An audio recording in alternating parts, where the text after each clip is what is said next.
சரிங்களா? ஸோ ரொம்ப ரொம்ப நல்லது. ஸோ பாருங்கள் அம்மா போடுறாங்க. கொஞ்சமாக 1 டேபிள் ஸ்பூன் பச்சரிசி, தேங்காய், ஏலக்காய் இதை மட்டும் போட்டு நல்லா ஃபைன் பேஸ்ட்டாக அரைச்சி எடுத்து வச்சுக்கோங்க.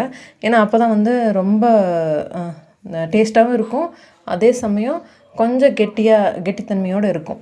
பாருங்கள் பருப்பு வெந்துருச்சு, சுகர் ஆட் பண்ணியாச்சு.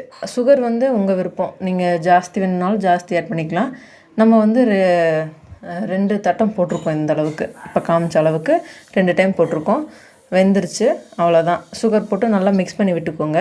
அதுக்கப்புறமா நம்ம அந்த நட்ஸ் இருக்கு இல்லைங்களா, வறுத்த நட்ஸ் ஆட் பண்ணினதுக்கப்புறமா மிக்ஸ் பண்ணிவிட்டு அரைச்சி எடுத்து வச்சுருந்த இந்த தேங்காயும் ஏலக்காய் பச்சரிசி போட்டு அரைச்சி வச்சுருந்தோம் இல்லைங்களா, அதை நம்ம ஊற்றியாச்சு.